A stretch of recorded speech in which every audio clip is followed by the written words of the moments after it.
और इस परीक्षा के समय में, इस भक्ति के समय में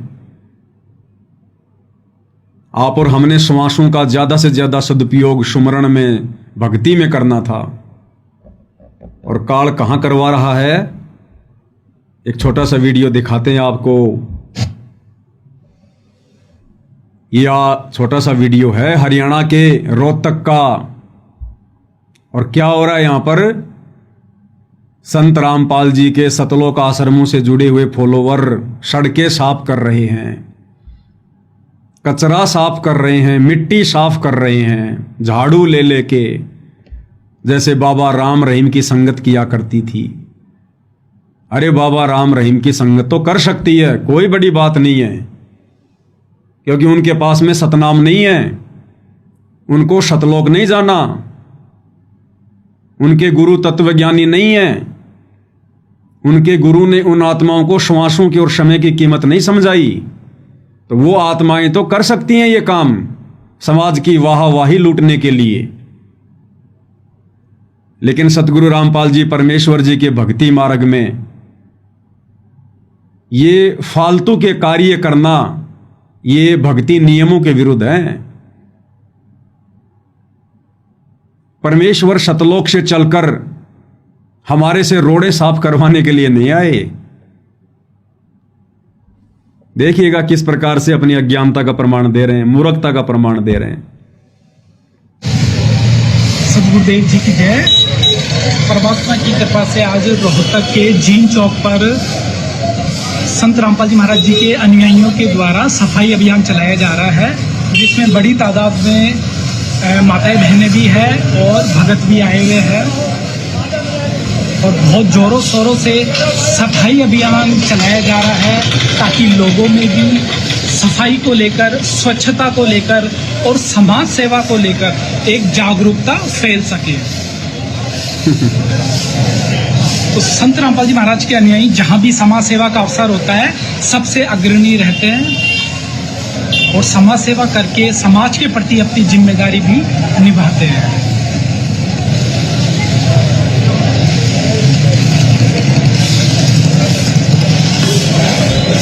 बताओ, ये लोग इसलिए झाड़ू लगा रहे हैं रोडों पर, इसलिए साफ सफाई कर रहे हैं, मिट्टी फांक रहे हैं कि लोग साफ सफाई के प्रति जागरूक हो सकें। अरे लोगों को भक्ति के प्रति जागरूक करो, आत्म कल्याण के लिए जागरूक करो। ये मिट्टी तो एक दिन बाद में फिर रोड पर जमा हो जाएगी, ये कोई परमानेंट सफाई नहीं हो रही। ये तो 2-4 घंटे के बाद में, 1-2 दिन के बाद में ये मिट्टी तो फिर से रोड पे आ जाएगी, फिर जाओगे तुम सफाई करने। यही काम करते रहोगे तुम सारी जिंदगी, अपना ये अनमोल समय और श्वास से ये धूल फांकने में बर्बाद करोगे क्या? अरे ये काम सरकार के हैं, नगर पालिका के हैं, नगर निगम के हैं। सरकार जनता से टैक्स लेती है सफाई के लिए, रोडे बनाने के लिए, बिजली के लिए, और ये कार्य ये मंदबुद्धि लोग कर रहे हैं। अगर तुम इतने जागरूक हो सफाई के प्रति तो रोजाना जाके झाड़ू लगाओ ना।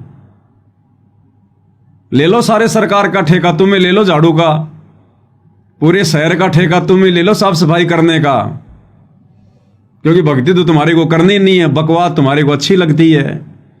तो काल भाई और बहनों, देखो इन आत्माओं से कहां समय का दुरुपयोग करवा रहा है, ये सफाई करवा के क्या मिलेगा इनको? सफाई करके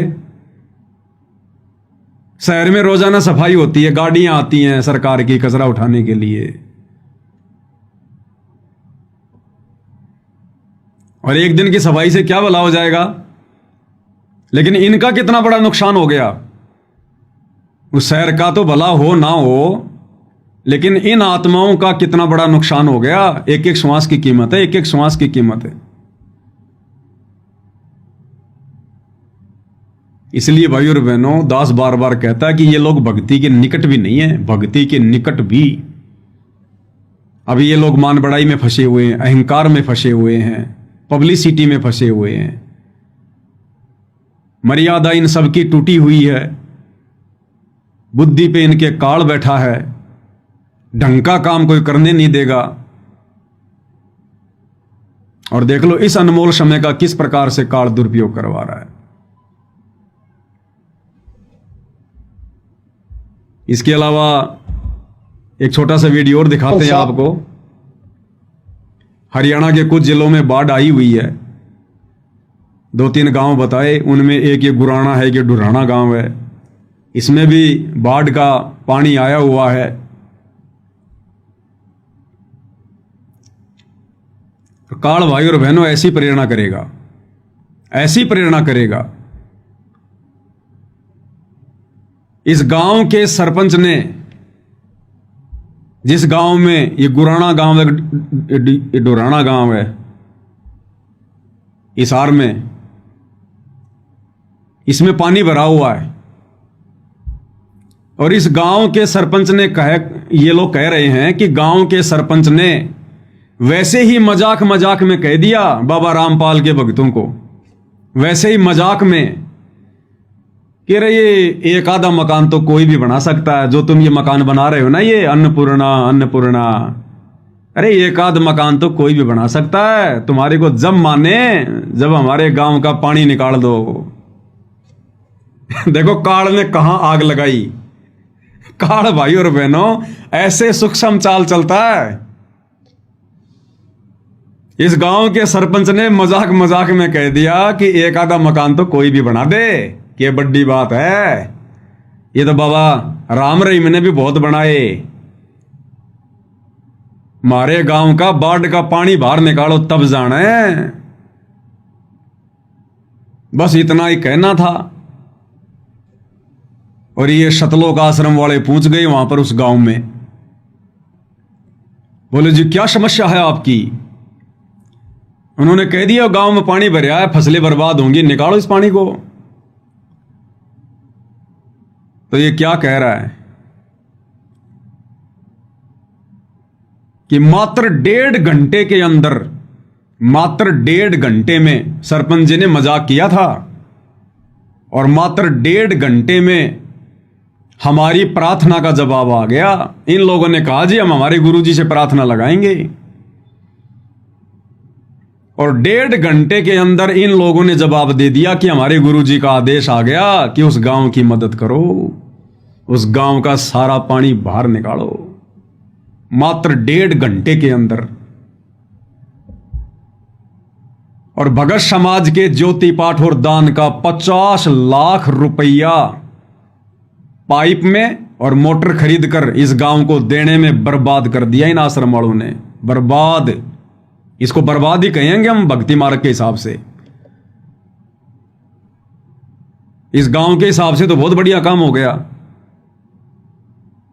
परंतु भक्ति मार्ग के हिसाब से अगर देखा जाए तो जो पैसा बेचारे भक्तों ने अपनी आत्मा के कल्याण के लिए, अपने यज्ञ संपूर्ण करवाने के लिए ज्योति के नाम पर दिया था, पाठ के नाम पर दिया था, तो ज्योति के पैसे की ज्योत जलनी चाहिए, पाठ के पैसे का पाठ होना चाहिए। और यहां वो भक्तों का पैसा कहां बर्बाद कर दिया इन्होंने।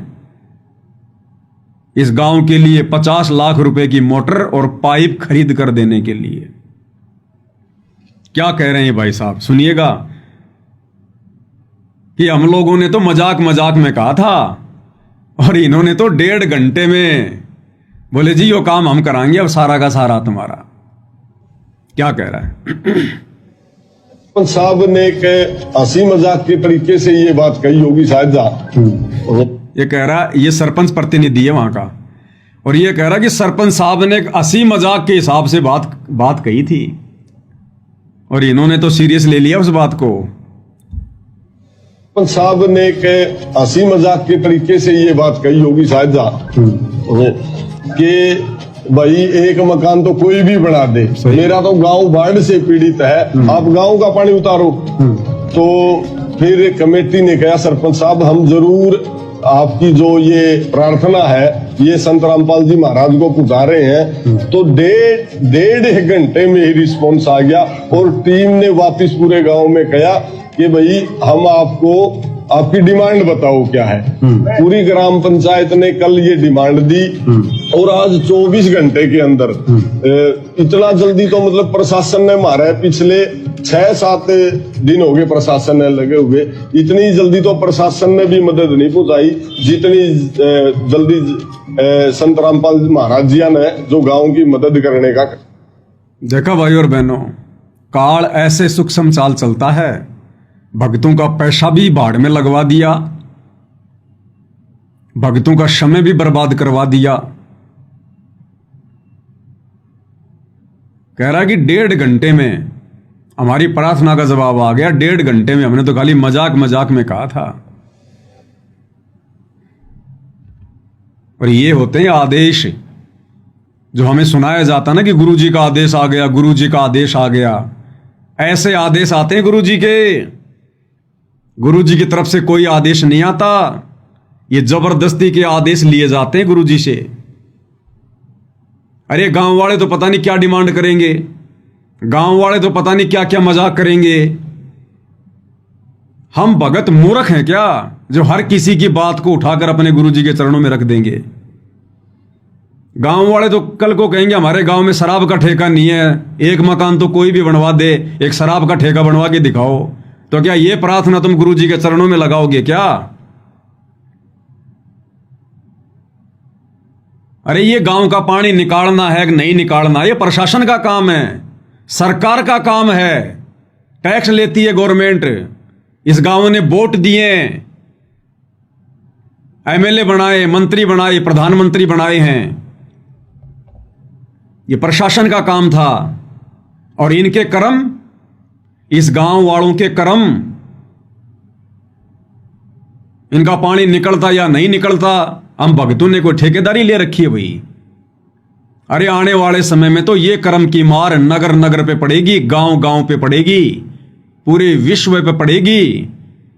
तुम किस किस का पानी निकालोगे भाई?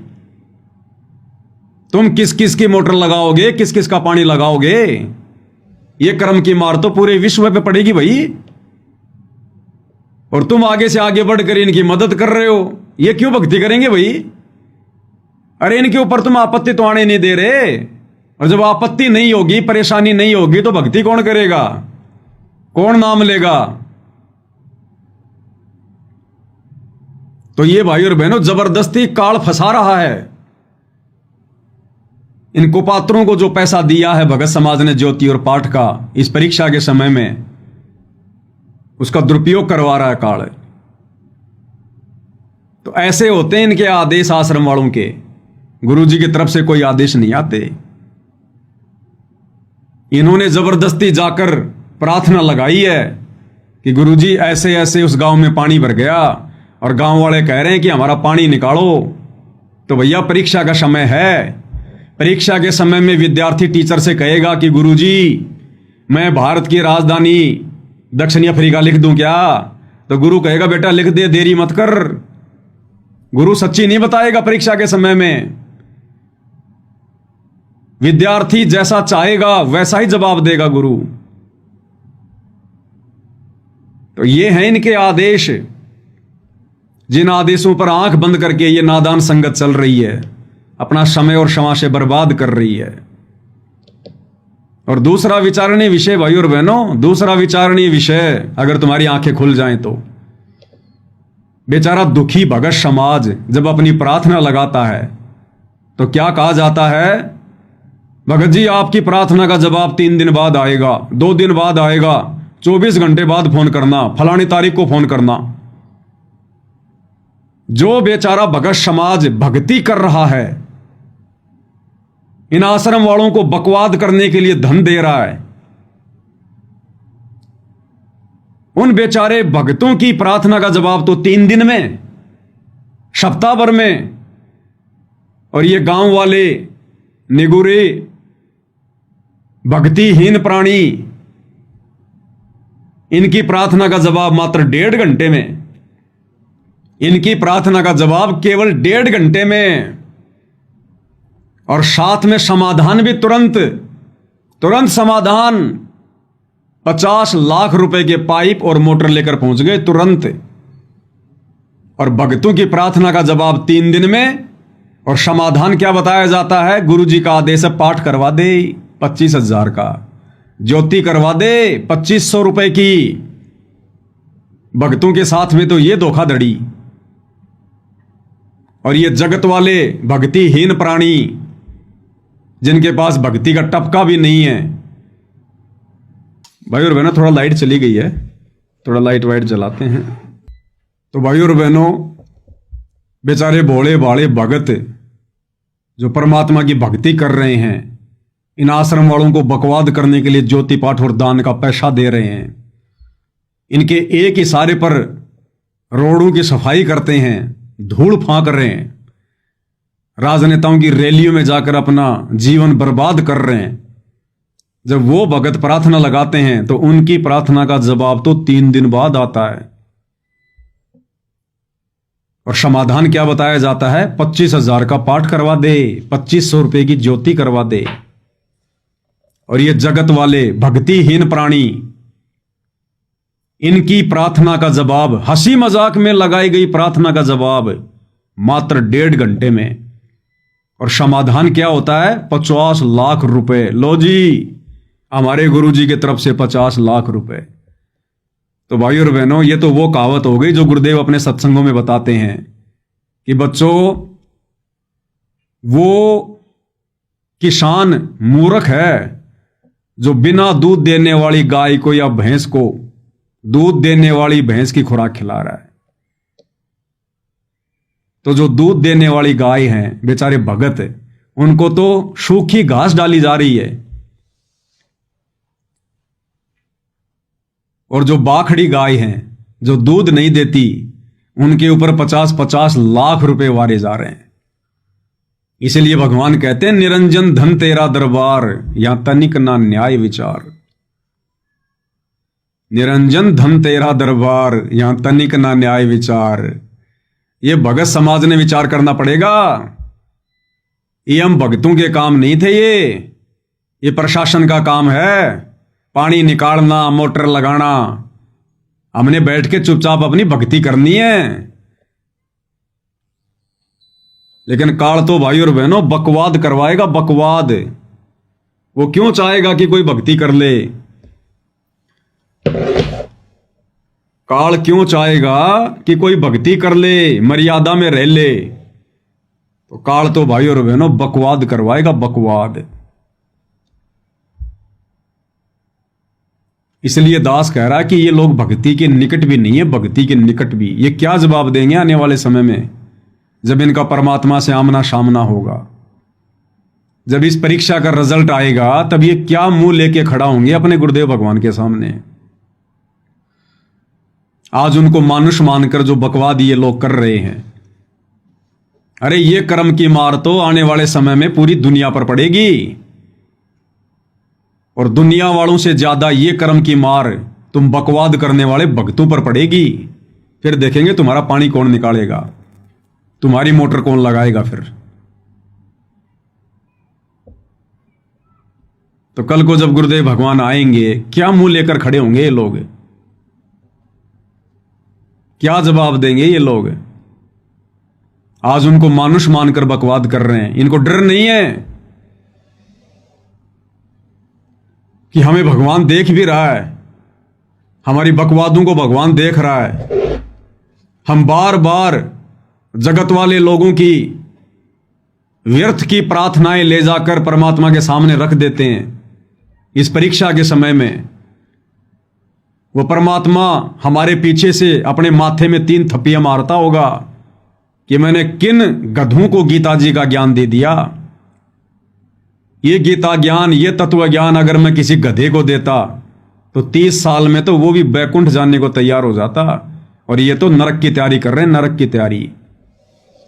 तो आज इनको डर नहीं है भाई और बहनों, जरा भी, बिल्कुल भी, कि कर को उस परमात्मा से आमना सामना भी होगा। फिर क्या जवाब देंगे? इस धरती पर तो कितनी बकवाद कर लो, जब त्रिकुटी पर जाओगे यही बाप मिलेगा, यही परमात्मा, यही सतगुरु। वहां क्या जवाब दोगे? वहां तुम्हारी बकवाद नहीं चलेगी। त्रिकुटी पर जाकर यह परमात्मा किसी का जीजा, साड़ा, फूफा, मामा, पिता, पति नहीं रहता। यहां तो तुम इसको मानुष मान के अपनी रिश्तेदारियों में बांध के कुछ भी कर लो।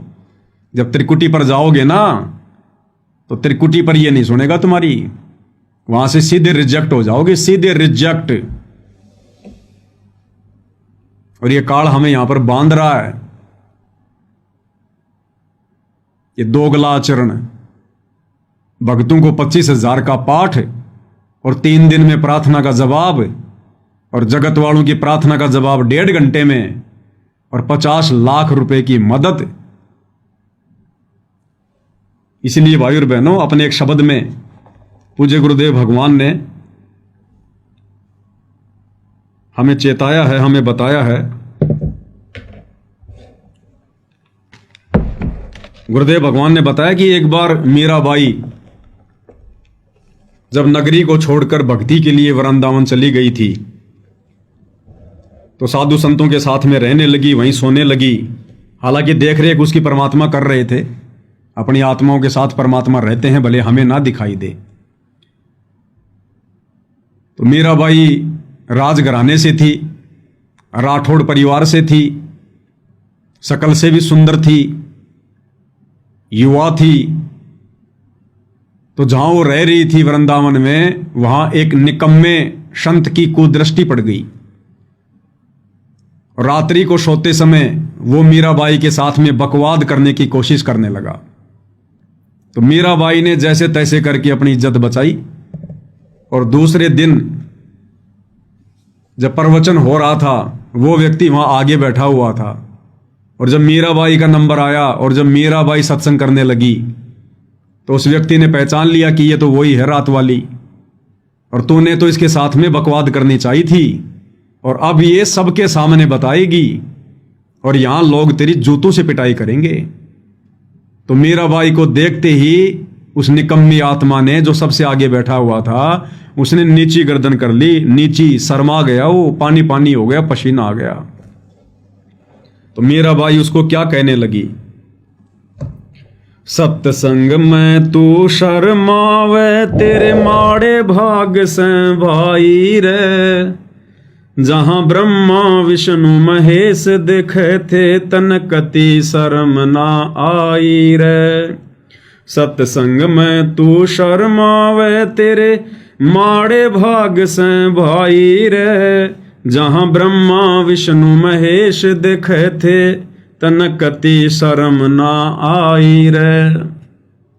ठीक इसी प्रकार भाई और बहनों, जब कल गुरुदेव भगवान के आगे इन शतलोक आश्रम वालों का आमना सामना होगा, जब परमात्मा सवाल जवाब करेगा, या त्रिकुटी पर जब सतगुरुदेव भगवान से आमना सामना होगा, सवाल जवाब होंगे, तब ये क्या जवाब देंगे? ये भी उस निकम्मी आत्मा की तरह शर्माएंगे, पसीने पसीने हो जाएंगे। कि जिस समय तुम बकवाद कर रहे थे, तब तुम्हारे को शर्म क्यों नहीं आ रही थी? ये कौन से भक्ति कार्य थे? परमात्मा कहेगा, जब मैं नीचे ज्ञान दे रहा था, सतगुरु बन के गया था। देखना भाई, फिर से गई लाइट।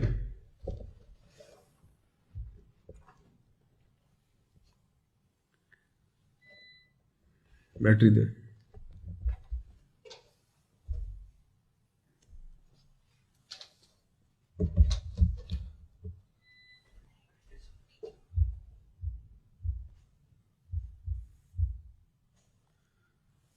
तो जब हम कल को त्रिकुटी पर जाएंगे, तब यही सतगुरुदेव भगवान मिलेंगे और वहां सवाल जवाब करेंगे। फिर नीची गर्दन हो जाएगी, नीची गर्दन। क्या जवाब देंगे हम, जो आज ये बकवाद कर रहे हैं, भगत समाज का समय बर्बाद करवा रहे हैं, भगत समाज का पैसा बर्बाद करवा रहे हैं, रोडों की सफाई करवा रहे हैं फालतू में, व्यर्थ में। अरे ये समय भक्ति करने का था, परमात्मा में ध्यान लगाने का था, गुरु को प्रसन्न करने का था। और गुरु प्रसन्न रोडों पर झाड़ू लगाने से नहीं होता। गुरु प्रसन्न होता है मर्यादा में रहकर भक्ति करने से, बुद्धि विवेक का इस्तेमाल करने से। ये गांव का पानी तो आज नहीं तो 2 दिन बाद में सरकार निकाल देती, नहीं तो गांव वाले खुद अपनी व्यवस्था करते। वो तुम्हारे भरोसे बैठे रहते क्या? उन्होंने तो खाली एक मजाक किया था, कोई सीरियस होकर थोड़ी कहा था गांव वालों ने कि तुम पानी निकालो ही, तुम पानी नहीं निकालोगे तो गांव वाले मर जाएंगे, ये थोड़ी कहा था। हंसी मजाक में कहा था, अन्यथा गांव वालों ने तो अपनी व्यवस्था करनी थी भाई। तुम ना करते, वो तो करते ही करते अपनी। लेकिन काल ने बीच में टांग फंसवा दी, बीच में टांग जबरदस्ती। उसने तो मर्यादा तोड़वानी है, मर्यादा। तो कल को फिर क्या जवाब दोगे?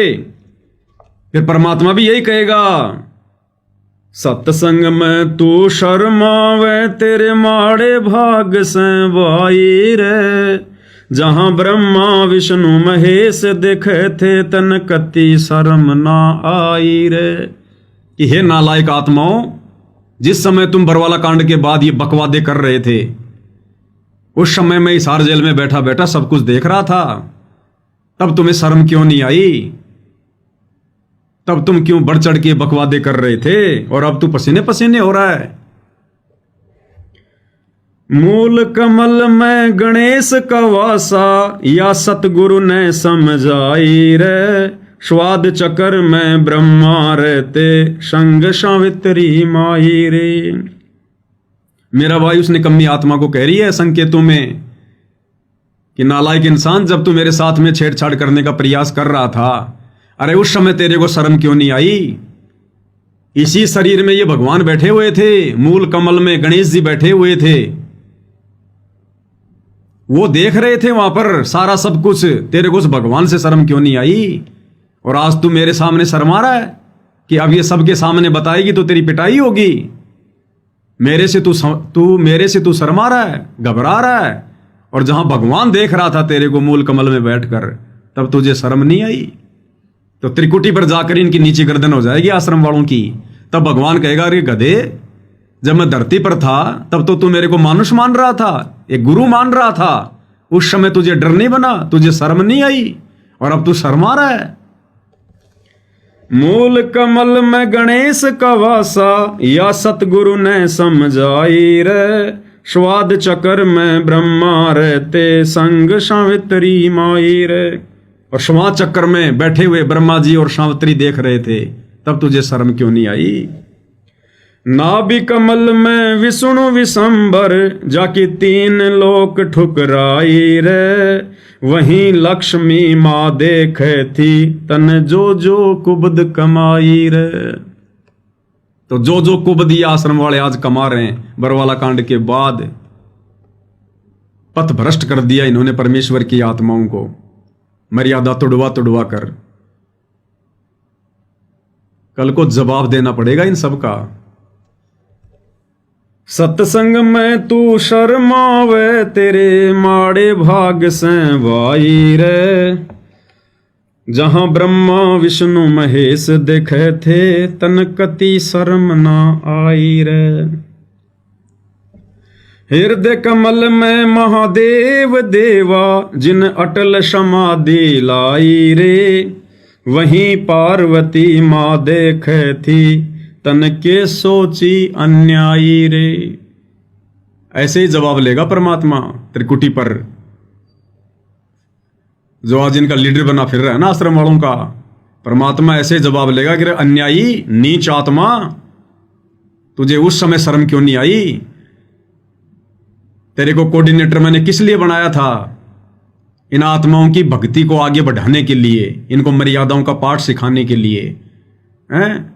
और तू इन आत्माओं से सफाई करवा रहा है, मिट्टी फकवा रहा है, दुनिया का पानी निकलवा रहा है, राजनेताओं की रैलियों में धक्के खिला रहा है, गुंडों की सीबीआई जांच करवा रहा है, परशुराम की जयंती में धक्के खिला रहा है, लोगों की धर्मशालाएं बनवा रहा है, दुनिया के फालतू के मकान बनवा के इन आत्माओं का समय और पैसा न जो है तूने बर्बाद करवाया। तो क्या जवाब देंगे भाई और बहनों वहां पर? ये सतगुरु के विधान में नहीं है। एक शिष्य ने क्या करना चाहिए क्या नहीं करना चाहिए, उसके लिए गुरु खुद रहनी करनी करके दिखाता है। करके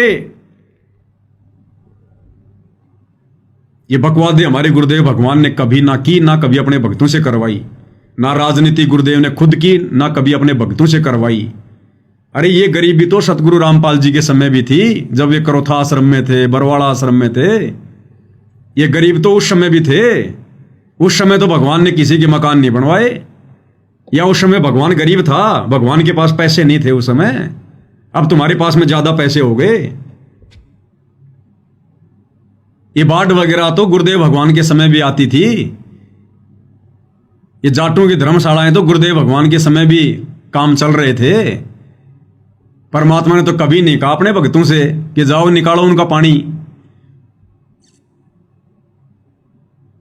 ये किस ब्रह्मांड है, सब यहां पर अपना अपना कर्म भोगते हैं।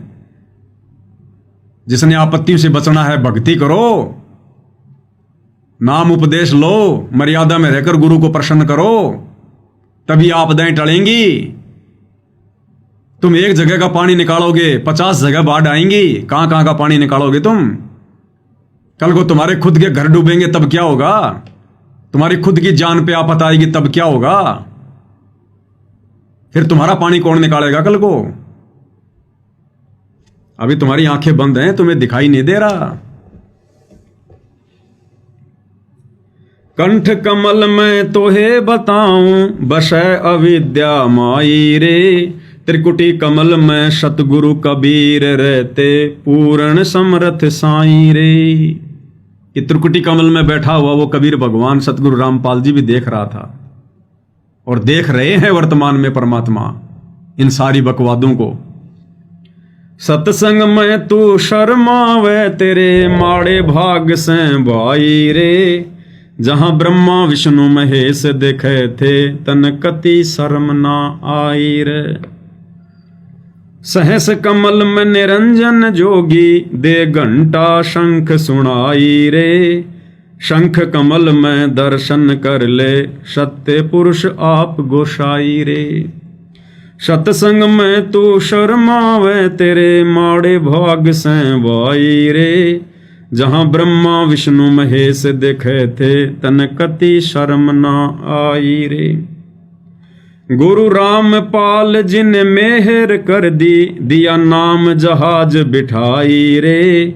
बागपुर बले जगे दास के, गुरु चरणों में लोलाई रे। गुरु रामपाल जिन मेहर कर दी, दिया नाम जहाज बिठाई रे। बागपुर बले जगे दास के, गुरु चरणों में लोलाई रे।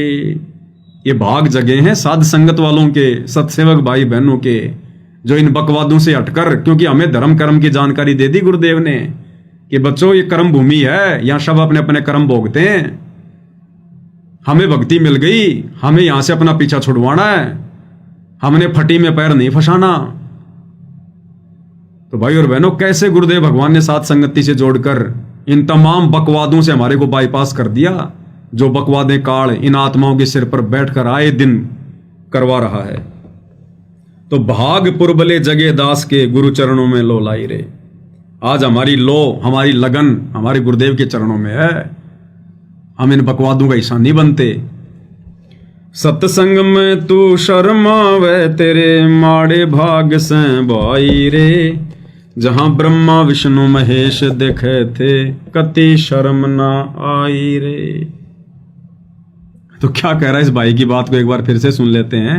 कह रहा हमने तो मजाक मजाक में, सरपंच साहब ने ऐसे ही हंसी मजाक में कह दिया, बोला भाई ये एक आधा मकान तो कोई भी बना दे, ये हमारा गांव का पानी निकाल के दिखाओ, तब जाना था ने। तो काल तो तैयार बैठा था, तुरंत इंजेक्शन लगा दिया। और बेमतलब की प्रार्थना इन्होंने जाकर गुरुजी को बताई या नहीं बताई, इनका कोई विश्वास नहीं है इनका। ये तो खुद ही गुरु बने हुए हैं, खुद ही गुरु बन के बैठे हुए हैं। साहब ने एक हंसी मजाक के तरीके से ये बात कही होगी शायद कि भाई एक मकान तो कोई भी बना दे, मेरा तो गांव बाढ़ से पीड़ित है, आप गांव का पानी उतारो। तो फिर कमेटी ने कहा सरपंच साहब हम जरूर आपकी जो ये प्रार्थना है ये संत रामपाल जी महाराज को पहुंचा रहे हैं। तो डेढ़ घंटे में ही रिस्पॉन्स आ गया और टीम ने वापस पूरे गांव में कहा कि भाई हम आपको आपकी डिमांड बताओ क्या है। पूरी ग्राम पंचायत ने कल ये डिमांड दी और आज 24 घंटे के अंदर इतना जल्दी तो मतलब प्रशासन ने मारा है, पिछले 6-7 दिन हो गए प्रशासन ने लगे हुए, इतनी जल्दी तो प्रशासन ने भी मदद नहीं पहुंचाई जितनी जल्दी संत रामपाल महाराज जी ने जो गांव की मदद करने का